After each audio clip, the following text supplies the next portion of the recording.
Você já notou este estranho, quase injusto paradoxo que pulsa silenciosamente no âmago das relações? Você vê uma mulher, a personificação de tudo que nos ensinaram a admirar. Ela é gentil, é bonita, é cuidadosa a ponto da abnegação. Ela é um porto seguro, uma amiga leal, aquela pessoa que lembra de todas as datas importantes e sempre sabe como consolar. Ela constrói sua vida segundo as regras, dá mais do que recebe e ama com uma abertura que, ao que parece, o mundo inteiro deveria valorizar. Mas por algum motivo, é justamente o amor dela que frequentemente é visto como garantido. É a sua presença que se torna pano de fundo. É ela que no final ouve um baixo. O problema nem é você, sou eu. Ficando com o coração partido e uma pergunta muda. O que eu fiz de errado? E então, você vê outra. Ela nem sempre é conveniente. Ela nem sempre é previsível. Há algo nela, perturbador. Uma certa distância interior que não permite tocá-la completamente. Uma autossuficiência que ao mesmo tempo assusta e hipnotiza. Ela não se apressa em agradar, não busca aprovação nos olhos alheios. E é justamente ela, essa mulher complicada, enigmática, que desperta no homem algo que vai além do simples interesse. Não é apenas atração, é obsessão. É aquele estado que descrevemos com a frase "está enlouquecendo". Que alquimia invisível é essa? Que traço de caráter é capaz de superar todas as virtudes imagináveis que a sociedade por décadas inscreveu na imagem feminina ideal? Devo dizer desde já, não se trata de jogos superficiais, de manipulações tóxicas ou de técnicas sexuais. A resposta está muito mais profunda, naquele nível da psique onde as palavras perdem a força e os arquétipos começam a falar. O grande explorador da alma humana, Carl Gustav Jung, dedicou sua vida ao estudo dessas correntes invisíveis que governam nossas paixões e destinos. E ele diria a você que o que enlouquece um homem não é o que uma mulher faz por ele, é o que ela é sem ele. É um traço fundamental que não se submete à lógica da troca, você para mim, eu para você. Não é uma moeda no mercado das relações. É antes um hino silencioso da alma, que apenas outra alma, cansada de melodias superficiais, consegue ouvir. É uma qualidade que fala diretamente ao inconsciente do homem, contornando sua razão, suas máscaras sociais, seu ego. Desperta nele simultaneamente um medo primitivo e um temor sagrado. Medo de perder o controle e temor diante do encontro com algo genuíno, verdadeiro, íntegro. É por isso que é impossível esquecê-la. Pode-se deixar a bonita, pode-se abandonar a gentil, pode-se cansar da inteligente. Mas de uma mulher que possui esse traço, é impossível se afastar, mesmo que fisicamente vocês tenham se separado. Sua imagem fica para sempre impressa nos recantos mais secretos de sua alma, como um lembrete do que as relações podem ser quando deixam de ser um negócio e se tornam um mistério. Estamos à beira de desvendar este segredo. Mas para entender que traço é esse, primeiro devemos descartar impiedosamente tudo o que ele não é. Devemos atravessar o salão dos espelhos quebrados, nos quais as mulheres por tanto tempo tentaram vislumbrar o amor, mas viram apenas reflexos distorcidos de suas próprias esperanças e medos. Prepare-se, porque esta jornada exigirá coragem para encarar a verdade. E essa verdade, como tudo que tem valor verdadeiro, pode ser perturbadora. Antes de acendermos a luz, vamos percorrer os quartos escuros onde a maioria de nós procurou por essa chave elusiva. A sociedade e a cultura popular nos empurraram um conjunto de ídolos falsos, cuja adoração não traz nada além de exaustão e uma profunda e silenciosa decepção. Vamos chamá-los por seus nomes. Mito 1. A bondade impecável. Desde a infância fomos ensinadas a ser boas meninas. Sorrir quando dói, concordar quando se quer gritar não, ser conveniente, dócil, que tudo perdoa. Essa bondade impecável é apresentada como a suprema virtude feminina.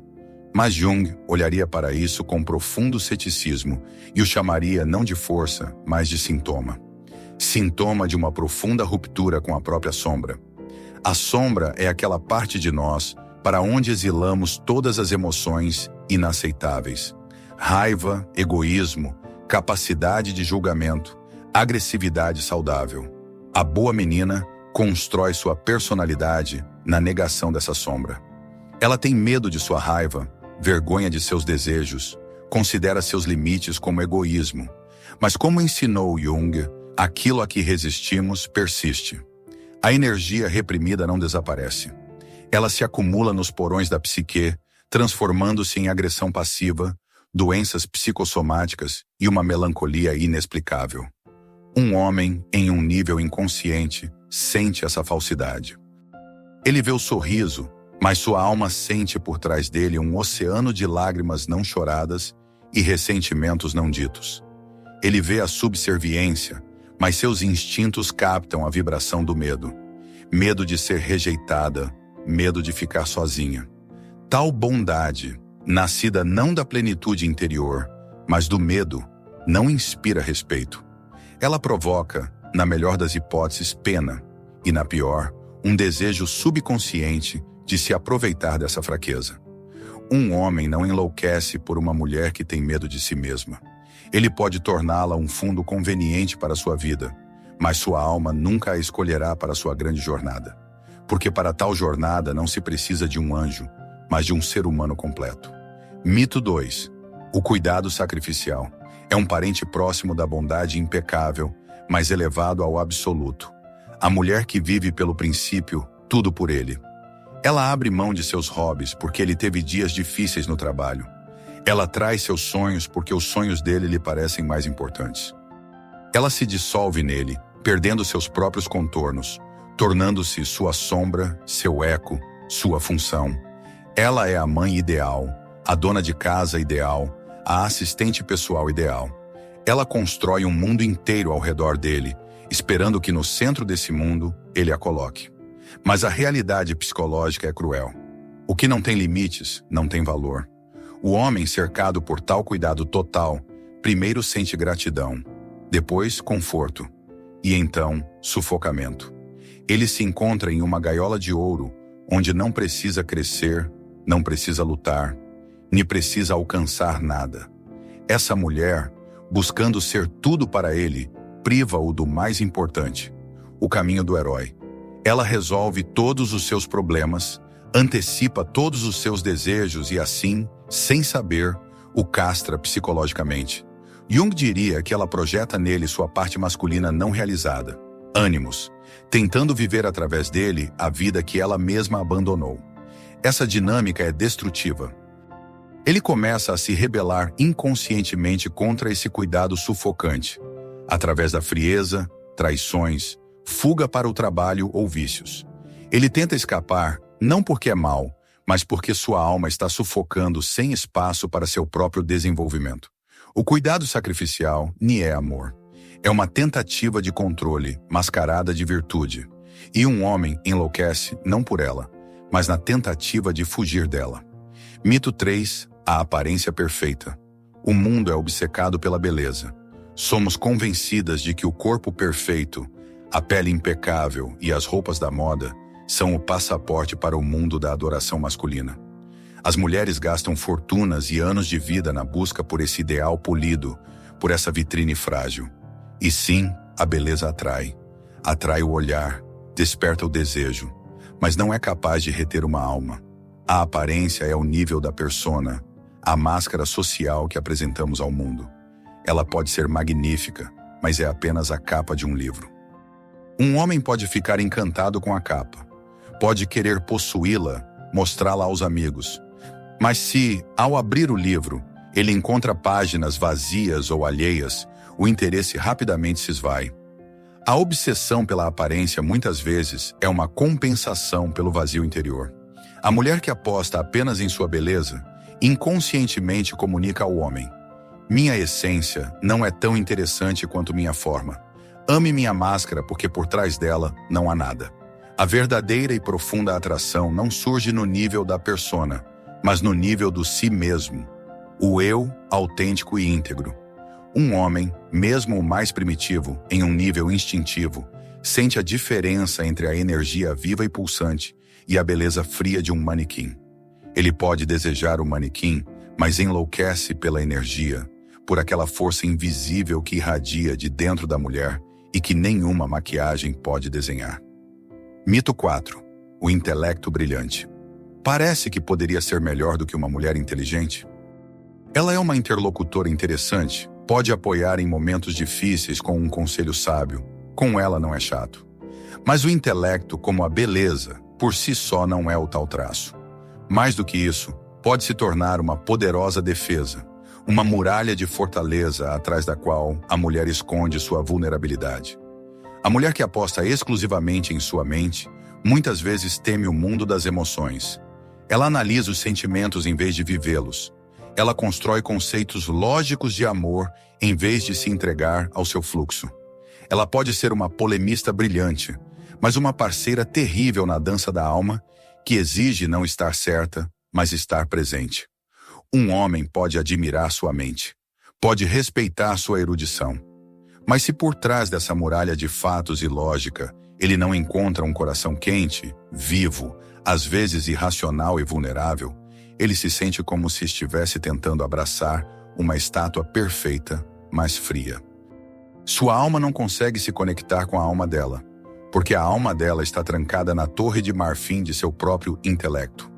A atração que enlouquece surge onde não se encontram duas mentes, mas duas essências, com toda a sua luz e sombras. Todos esses mitos, bondade, cuidado, beleza, inteligência, não são qualidades ruins. Elas se tornam armadilhas apenas quando não são uma manifestação natural de uma personalidade íntegra, mas uma compensação, uma estratégia, uma tentativa desesperada de merecer o amor. Mas o amor não se merece. Ao amor se chega, e se chega a ele através da aquisição daquele único traço, que é mais valioso que todos os outros. Então, limpamos o campo. Removemos dele os ídolos falsos para os quais olhamos por tanto tempo e com tanto sofrimento, esperando ver uma resposta. Entendemos que nem a bondade angelical, nem o cuidado maternal, nem a beleza de revista, nem a mente afiada como uma navalha são, por si sós, a chave que abre a porta secreta na alma masculina. Então o que é? Que qualidade é essa que possui um poder quase místico? Depois de um longo suspense, permitam-me finalmente dizê-lo em voz alta. Esse traço é a soberania emocional. Vamos nos deter nessa expressão. Ela soa poderosa, quase real. E essa é a sua essência. Soberania emocional, ou, como diria Jung, integridade psicológica, não é o mesmo que independência fria, feminismo militante ou indiferença egoísta. É algo muito mais profundo e sutil. Soberania emocional é o estado em que uma mulher encontrou seu trono interior. Seu senso de dignidade, sua autoimagem, seu pilar interno não dependem mais de fatores externos. Ela deixou de ser uma colônia cujo bem-estar é determinado pela metrópole. Seja a opinião de um homem, a aprovação da sociedade ou o número de curtidas nas redes sociais. Ela se tornou um estado soberano, com sua própria constituição, suas próprias fronteiras e seu próprio centro de tomada de decisões. Vamos analisar isso ponto a ponto. Ela não precisa de um homem para preencher seu vazio. Este é o ponto-chave. Ela pode querer um homem, pode amar um homem, pode desfrutar de sua presença. Mas ela nem precisa dele como um afogado precisa de ar.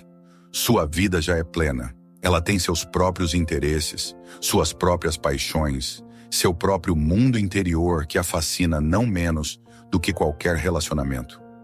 Um homem em sua vida não é uma boia de salvação, mas um companheiro maravilhoso para a natação. Sua autoestima vem de dentro. Ela não faz mais a pergunta muda. Sou boa o suficiente para você? Ela sabe que é suficiente.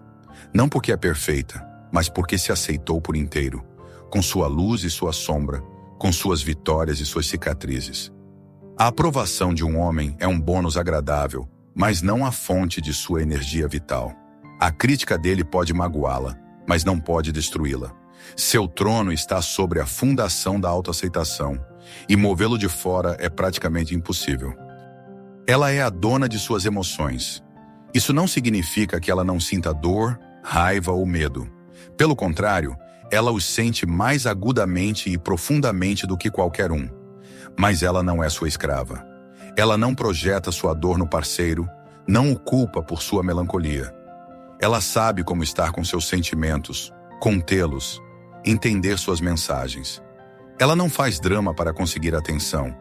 Seu mundo emocional é seu território, e ela sabe como colocar ordem nele. Essa é a qualidade de uma mulher que, como diria Jung, passou pelo processo de individuação. Ela, consciente ou inconscientemente, embarcou na jornada mais perigosa, para dentro de si mesma. Ela encontrou seus demônios internos, chorou suas velhas feridas, integrou sua sombra rejeitada e retornou dessa jornada não quebrada, mas íntegra. Ela parou de procurar salvação, porque salvou a si mesma. E essa integridade, essa confiança silenciosa e inabalável em seu próprio direito de existir, irradia para o mundo uma energia poderosíssima. Não é uma força agressiva, nem uma declaração barulhenta. É uma presença calma, profunda, inabalável. Ela não tenta provar nada, ela simplesmente é. E é exatamente esse ser que enlouquece um homem, porque desafia tudo a que ele está acostumado e ao mesmo tempo responde ao anseio mais profundo e não dito de sua alma. Agora vamos mergulhar na essência desse mecanismo.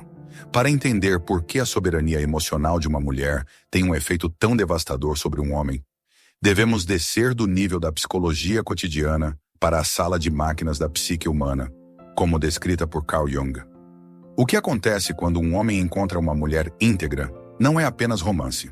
É um cataclismo psicológico poderosíssimo que afeta 3 estruturas arquetípicas fundamentais: a ânima, a sombra e o próprio caminho para a individuação. 1. A destruição da projeção da ânima. Você nie é o meu sonho, e aí está o ponto. Dentro de cada homem, como ensinou Jung, vive sua parte feminina inconsciente, a ânima. Não é apenas um conjunto de qualidades, é uma imagem interna da mulher, de sua alma, que se forma desde a infância sob a influência da mãe, irmãs, cultura. Ao longo da vida, um homem, muitas vezes sem perceber, procura no mundo exterior uma mulher sobre a qual ele possa, como em uma tela, projetar essa imagem interna. Quando ele encontra uma mulher necessitada, aquela que busca nele um salvador, um pai, um sentido para a vida, sua projeção se encaixa perfeitamente nela. Ele vê nela o que quer ver: uma princesa indefesa, uma mãe cuidadosa, uma musa para suas façanhas. Ele molda seu sonho a partir dela, e ela prontamente aceita essa forma, porque isso lhe dá uma sensação de utilidade e amor. Essas relações podem ser confortáveis, mas são construídas sobre uma ilusão. Ele não ama ela, mas sua projeção. Ela não ama ele, mas o papel que ele lhe deu.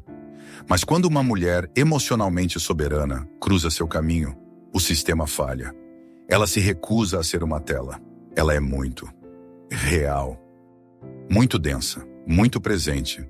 Ele tenta lançar sobre ela a projeção de sua anima ideal, mas ela escorrega. Ele quer ver nela vulnerabilidade e ela demonstra força. Ele espera dela adoração e ela lhe oferece parceria. Ele tenta salvá-la e ela educadamente informa que não há ninguém para ser salvo. Para o ego dele, isso é uma catástrofe. É frustração. É o tal enlouquecedor em seu aspecto negativo. Todas as suas ferramentas habituais de sedução e controle se tornam inúteis. Ele não pode comprá-la com cuidado. Não pode subjugá-la com força, nem pode encantá-la com promessas vazias. Mas ao mesmo tempo, em um nível mais profundo, da alma, ocorre o oposto. Sua alma, seu si mesmo, cansado de projeções plásticas e relações falsas, vê nessa mulher aquilo pelo que ansiou por toda a vida: autenticidade. Sua alma reconhece nela não um sonho, mas a realidade. E essa realidade o atrai com uma força irresistível. Ele se estende para ela como uma planta se estende para o sol real, após uma longa vida sob uma lâmpada artificial. Este encontro é um colapso doloroso, mas necessário, das ilusões, após o qual o verdadeiro amor pode começar. 2. A ativação de sua sombra. Olhe no espelho. O encontro com uma mulher que não precisa de salvação inevitavelmente força um homem a confrontar a si mesmo. Enquanto ele desempenhava o papel de cavaleiro, protetor, Ombro amigo para uma mulher dependente, ele podia convenientemente esconder suas próprias fraquezas, medos e incompetências. A necessidade dela era um biombo para a sua sombra, mas a mulher íntegra remove esse biombo. Ela se torna para ele um espelho implacável, mas cristalino. Ao lado da autossuficiência dela, ele sente agudamente seu próprio vazio interior, que estava acostumado a preencher com os problemas dos outros. Ao lado da maturidade emocional dela, ele vê sua própria infantilidade e incapacidade de lidar com os sentimentos. Ao lado da integridade dela, ele percebe sua própria fragmentação, a divisão entre quem ele quer parecer e quem ele é. Este é um processo extremamente desconfortável. Sua sombra, tudo o que ele negava em si mesmo, sua insegurança, seus medos, sua preguiça, suas ambições não realizadas, vem à luz. A mulher não faz nada para isso de propósito. Ela simplesmente existe e sua mera presença atua como um catalisador. Esta é a segunda razão pela qual ela o enlouquece. Ela inconscientemente o força a encontrar aquela parte de si mesmo da qual ele fugiu a vida toda. O homem neste ponto tem dois caminhos. O primeiro, fugir. Culpá-la por ser muito complicada, exigente, masculinizada e encontrar uma opção mais conveniente, menos espelhada, para esconder novamente sua sombra. Muitos fazem isso, mas o segundo caminho é o caminho de um homem corajoso. Aceitar este desafio, olhar neste espelho e começar seu próprio trabalho interior. E se ele escolhe este caminho, sua atração por essa mulher se transforma de obsessão em profundo respeito e gratidão. Ela se torna para ele não apenas uma amada, mas uma guia para sua própria alma. 3. O chamado à sua própria individuação. Cresça ou vá embora. Em última análise, a relação com uma mulher emocionalmente soberana é um chamado poderosíssimo à sua própria individuação, ao seu caminho de se tornar ele mesmo. Ela inconscientemente lhe apresenta um ultimato, que não soa em palavras, mas em energia. Cresça ou vá embora. A relação com ela não pode ser estática. Não é um porto seguro onde se pode descansar. É um rio turbulento que leva ambos ao oceano. Ela mesma está em um processo constante de crescimento e desenvolvimento, e não vai esperar por quem ficou preso na margem. Ela nem vai arrastá-lo, convencê-lo ou salvá-lo. Ela simplesmente continuará a nadar. Isso cria no homem uma motivação poderosíssima, que nenhum treinamento de negócios pode dar. Ele entende que para estar ao lado dessa mulher, ele precisa corresponder não às exigências dela, mas ao seu nível de ser. Ele precisa se tornar mais consciente, mais honesto consigo mesmo, mais forte de espírito. Ele não pode permanecer um menino infantil ao lado de uma mulher rainha. Ele deve se tornar um rei. Não no sentido de poder sobre ela, mas no sentido de poder sobre si mesmo. Este chamado ao crescimento é a razão mais profunda e poderosa de sua atratividade. A alma de cada pessoa anseia pela integridade, pela realização de seu pleno potencial. E quando um homem encontra uma mulher que não apenas fala sobre isso, mas encarna esse princípio, sua própria alma responde a esse chamado com uma força incrível. Ele entende que a união com ela não é o fim do caminho, mas seu verdadeiro começo. É a chance de se tornar quem ele nasceu para ser. É essa dinâmica tripla, a destruição de projeções, a ativação da sombra e o chamado ao crescimento, que cria aquele sentimento poderoso e avassalador que chamamos de enlouquecer.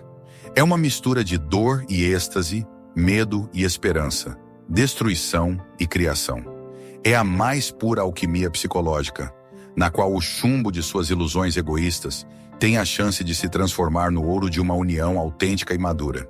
E a mulher capaz de iniciar esse processo se torna para o homem não apenas mais um amor, ela se torna seu destino. A soberania emocional nem é um dom que se recebe ao nascer. Não é algo que se pode obter em um curso ou ler em um livro. É uma coroa forjada no fogo. É um trono construído sobre as ruínas da antiga personalidade.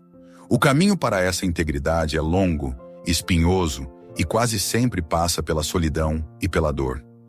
Vamos percorrer seus principais marcos, porque talvez nesta descrição você reconheça seu próprio caminho. Primeira etapa, a grande decepção. Tudo começa com uma decepção profunda e avassaladora. A mulher, de repente, com clareza absoluta, percebe que todos os mapas antigos mentem. Tudo o que lhe ensinaram, ser boa, agradar, sacrificar-se, não a levou à felicidade. Pelo contrário, a levou a um beco sem saída, a relações onde ela não é vista, não é valorizada, não é ouvida. A dor dessa revelação é tão forte que ela não pode mais fingir. A máscara de boa menina racha e cai, revelando um rosto distorcido pelo desespero. Este é o fundo do poço, o ponto onde todas as ilusões desmoronam. E é a partir deste ponto que a ascensão começa. Segunda etapa, o isolamento consciente, a jornada ao deserto. Após o colapso do velho mundo, a mulher instintivamente busca o silêncio. Ela se vai. Não necessariamente fisicamente, embora isso também aconteça. Ela se vai para dentro. Ela, consciente ou inconscientemente, se distancia do mundo dos encontros, da comunicação superficial, das tentativas de encontrar alguém. A sociedade não entende isso. Os amigos dizem, não se feche em si mesma. Os parentes aconselham, você precisa se distrair. Mas ela sente que esse isolamento não é isolamento, mas um ritual sagrado. É a sua jornada ao deserto. Aqui não há distrações externas, não há vozes alheias, não há espelhos nos quais se poderia buscar aprovação. Há apenas ela e seu silêncio interior. E no início, esse silêncio é ensurdecedor. Dele, como fantasmas, começam a surgir todos os seus medos, todas as suas feridas, todos os seus demônios reprimidos. A voz da solidão grita tão alto que dá vontade de fugir de volta, para qualquer relação, mesmo as mais tóxicas, apenas para não ouvi-la. Este período é uma provação cruel. Muitos não aguentam e desistem, voltando aos velhos padrões. Mas aquela que fica, aquela que suporta esse silêncio ensurdecedor, começa a ouvir outra voz, o sussurro silencioso de sua alma. Terceira etapa, o encontro com a sombra, a integração das qualidades ruins. Neste deserto interior, a mulher inevitavelmente se depara com sua sombra. Ela descobre em si mesma aquela menina má que por tanto tempo negou. Ela reconhece sua raiva. Ela se permite ser egoísta. Ela aprende a dizer não, primeiro timidamente e com sentimento de culpa, e depois com firmeza e calma. Ela reexamina toda a sua vida e vê quantas vezes traiu a si mesma para manter a paz. Quantas vezes ficou em silêncio quando seus limites foram violados. Quantas vezes sorriu quando queria chorar. E ela começa a lamentar essa parte traída de si mesma. É um processo amargo, mas purificador. Ela aprende a proteger sua menina interior.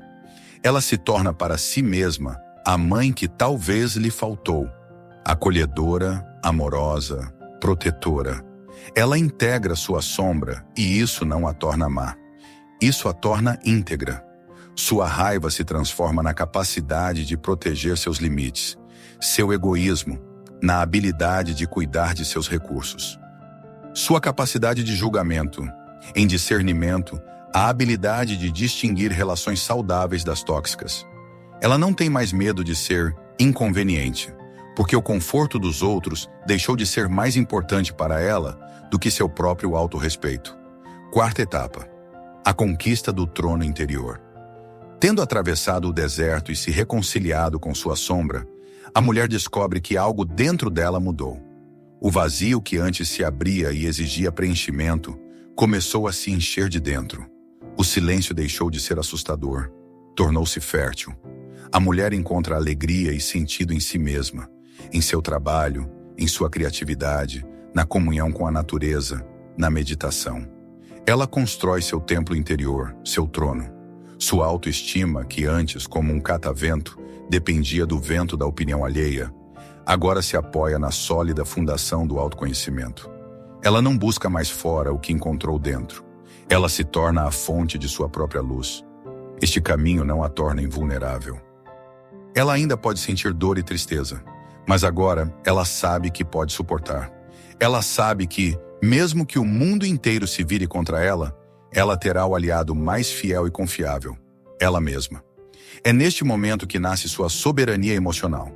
Não é uma declaração barulhenta, mas um estado de ser silencioso e calmo. Ela não se apressa mais, não se agita, não tenta provar nada a ninguém.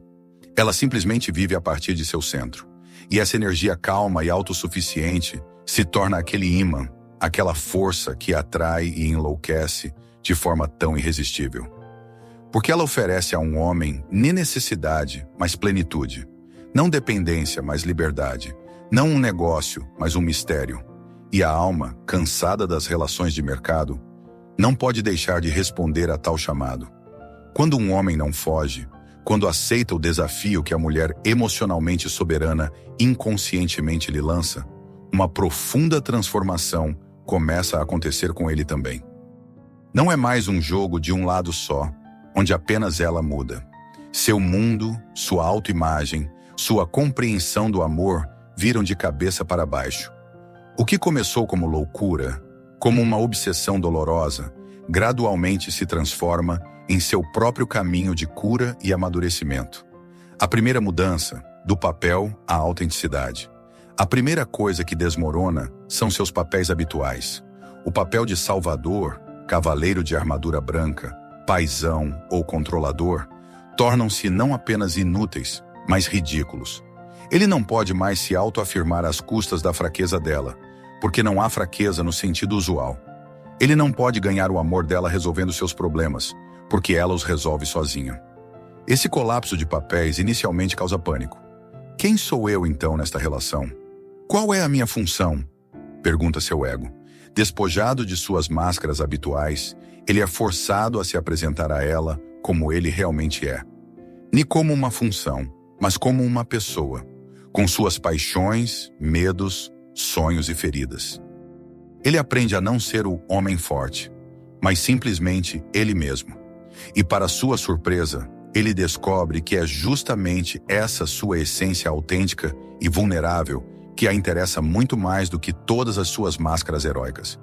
Ele queria ser o Deus dela, e ela lhe oferece ser seu amigo, seu amante, seu companheiro. E essa simples proximidade humana acaba sendo muito mais inebriante do que qualquer adoração. A segunda mudança, da posse à presença. No modelo tradicional de relacionamento, o homem busca possuir a mulher. Ela é seu troféu, seu território, sua propriedade. Mas uma mulher emocionalmente soberana não pode ser propriedade de ninguém. Ela pertence apenas a si mesma. Tentativas de controlá-la, de sentir ciúmes, de limitar sua liberdade encontram uma resistência calma, mas firme. E então o homem se depara com uma escolha: ou perdê-la, ou mudar o próprio paradigma da relação. Ele aprende a passar do desejo de possuir para a arte de estar presente. Ele entende que a única maneira de estar com ela é estar ao lado, no momento, totalmente engajado no diálogo. Ele aprende a ouvir e não a ensinar. Ele aprende a vê-la como um universo separado e em constante mudança, e não como um objeto que pode ser estudado e colocado na prateleira. Seu amor deixa de ser uma captura e se torna contemplação. E nessa contemplação, ele encontra muito mais profundidade e alegria do que em qualquer posse. Na independência dela, ele paradoxalmente encontra sua verdadeira liberdade. A liberdade do medo de perder, a liberdade de simplesmente ser e amar. A terceira mudança, do reflexo à fonte. Ao lado de uma mulher dependente, o homem extraía sua autoestima da admiração dela. Ela era o espelho no qual ele via seu belo reflexo. Mas uma mulher íntegra não é um espelho. Ela mesma é uma fonte de luz. E isso o força a procurar sua própria fonte interior. Ele não pode mais ser grande às custas dela. Ele deve encontrar a grandeza em si mesmo. Ele começa a se fazer perguntas que antes não fazia. O que eu realmente quero? Qual é a minha missão? O que dá sentido à minha vida, além desta relação? A integridade dela desperta nele uma fome por sua própria integridade. Ele começa seu próprio caminho de individuação. Não por ela, mas por si mesmo. Ele começa a construir seu próprio trono interior. É neste momento que o milagre acontece. O homem que veio a ela guiado pela paixão e pelo desejo, permanece com ela por um sentimento de profunda afinidade de almas. Ele se sente atraído por ela, não mais porque ela o enlouquece, mas porque ela o ajuda a encontrar sua própria razão, sua própria essência. Ele vê nela não apenas uma mulher, mas um catalisador de sua melhor versão. E tal amor, nascido de uma transformação conjunta, tem a chance de se tornar não apenas um clarão apaixonado, mas uma chama silenciosa e inextinguível que aquece ambos até o fim de seus dias. Ela veio para destruir o mundo dele, mas apenas para que ele pudesse construir um novo, muito mais sólido e verdadeiro, em seu lugar. E então, quando ambos atravessaram seus desertos, quando ambos ascenderam a seus tronos interiores, um tipo de união completamente novo se torna possível. Não é mais uma tentativa desesperada de duas metades se tornarem um todo. É a dança calma e majestosa de dois universos inteiros. Jung a chamaria de conjunção, o casamento sagrado, a união alquímica na qual nasce algo maior do que apenas a soma de duas pessoas. Vamos descrever os contornos desta união, porque este é o ideal ao qual cada alma, cansada de jogos e manipulações, inconscientemente aspira. Primeiro princípio, não fusão, mas ressonância. Em relações dependentes, os parceiros buscam a fusão. Eles se perdem um no outro, suas fronteiras se dissolvem, criando uma codependência tóxica. Na união de duas personalidades íntegras, não há fusão, há ressonância. Eles são como dois instrumentos musicais perfeitamente afinados. Podem tocar cada um sua própria parte, mas juntos criam uma harmonia bela e complexa. Eles não se absorvem, mas amplificam o som um do outro. A proximidade deles não se baseia na perda de si, mas no profundo conhecimento e respeito, tanto pela sua própria unicidade, quanto pela do outro. Segundo princípio, não complementação, mas expansão. Eles não procuram no parceiro o que lhes falta. Não tentam tapar seus buracos internos com o outro. Sua união é baseada no princípio da expansão.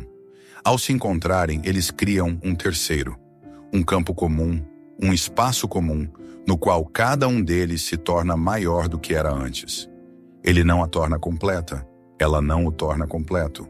Ambos já estão completos, mas juntos sua plenitude transborda, criando uma abundância que podem compartilhar com o mundo. A casa deles nem é um refúgio do mundo, mas uma plataforma de lançamento para projetos conjuntos, viagens para a realização de sua missão comum. Terceiro princípio, a liberdade como base da proximidade. Paradoxalmente, é em tal união que se atinge o mais alto grau de proximidade, porque ela nasce não do medo de perder, mas da total liberdade de escolha. Cada um deles, a cada manhã, acorda e conscientemente escolhe estar com essa pessoa novamente, embora saiba perfeitamente que poderia sobreviver sem ela. Nesta escolha não há necessidade, não há dependência, há apenas puro desejo. Eles dão um ao outro o maior presente, a liberdade de ser eles mesmos. Em seu espaço não há lugar para ciúmes, controle, manipulações, porque confiam não tanto um no outro, mas na escolha um do outro. Essa liberdade é o vínculo mais forte. Quarto princípio, o conflito como ponto de crescimento. Eles nem evitam conflitos. Eles entendem que o confronto de duas personalidades fortes é inevitável. Mas eles tratam o conflito não como uma guerra a ser vencida, mas como um sinal de que o sistema precisa de ajuste. Suas brigas não são uma troca de acusações, mas um diálogo honesto entre dois adultos que tentam entender melhor a si mesmos e ao parceiro. Eles sabem lutar de forma limpa, sem desferir golpes baixos.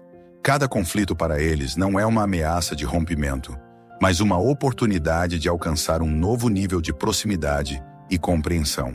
Eles sabem que todos têm uma sombra e não têm medo de olhar para os aspectos sombrios de sua relação para trazer luz de lá. Esta união, a união de dois sóis, é rara. É o cume para o qual levam caminhos difíceis, mas é a imagem desta união que vive no fundo de nossa alma como uma promessa, como uma esperança. É o grande amor sobre o qual se escreve nos livros, mas que só é possível quando os heróis percorreram seu caminho de individuação. É um amor que não salva, mas celebra. Um amor que não limita, mas liberta. Um amor no qual homem e mulher se encontram nem como funções, nem como papéis, mas como duas divindades iguais que decidiram, durante seu caminho terreno, dançar juntas. E a mulher que possui soberania emocional é aquela que carrega em si o convite para esta dança. Percorremos um longo caminho, do paradoxo que perturba muitos, através da destruição de mitos dolorosos, até o coração da alquimia psicológica. Vimos que o traço misterioso que enlouquece um homem não é um truque nem um dom dos céus. É o resultado de um trabalho interior duríssimo, de uma jornada corajosa em direção a si mesma. É a soberania emocional, a integridade psicológica de uma mulher que parou de procurar o amor fora, porque encontrou sua fonte inesgotável dentro. Ela enlouquece porque destrói as ilusões dele. Ela enlouquece porque o faz olhar no espelho de sua própria sombra. Ela enlouquece porque chama sua alma para o crescimento, para sua própria grande jornada. Ela é perigosa para o ego dele, mas curativa para sua alma. Talvez, enquanto você ouvia, algo dentro de você ressoou. Talvez você tenha se reconhecido na descrição da boa menina, cansada de sua bondade. Talvez você esteja agora em seu próprio deserto, em um período de isolamento, sem entender completamente seu significado. Ou talvez você já esteja em seu trono interior, e estas palavras apenas confirmaram o que você sentia há muito tempo. De qualquer forma, se uma centelha de reconhecimento se acendeu em sua alma, não a deixe apagar. Este caminho, o caminho para a soberania emocional, é a contribuição mais valiosa, mais importante que você pode fazer. Não apenas para futuras relações, mas principalmente para si mesma. É o caminho de volta para casa, para a sua verdadeira essência. Porque no final das contas, um homem não enlouquece por uma mulher que joga segundo as regras. Ele enlouquece por uma mulher que se tornou as próprias regras. Por uma mulher cuja presença é ao mesmo tempo um desafio e uma promessa. A promessa de um amor tão profundo e verdadeiro que é capaz de transformar tudo. Se esta mensagem ressoou em você, se ela iluminou seu próprio caminho, não guarde esta luz para si. Compartilhe este vídeo com aquela mulher que, na sua opinião, precisa ouvir isso. Com aquela que esqueceu sua força ou com aquela que está apenas começando a encontrá-la. Dê um like não como uma ação automática, mas como um sinal, como uma confirmação de sua ressonância interior. Deixe um comentário contando qual etapa desta jornada você está passando agora. Sua história pode se tornar um farol para os outros. E claro, inscreva-se no canal se quiser continuar esta jornada conjunta rumo à profundidade. Aqui não tememos temas complexos e verdades perturbadoras. Porque sabemos, somente o que passou pelo fogo se torna ouro verdadeiro. Obrigado por estar aqui. Lembre-se, você não está aqui para ser escolhida. Você está aqui para escolher. E a escolha mais importante é a escolha em favor de sua própria alma, íntegra e soberana.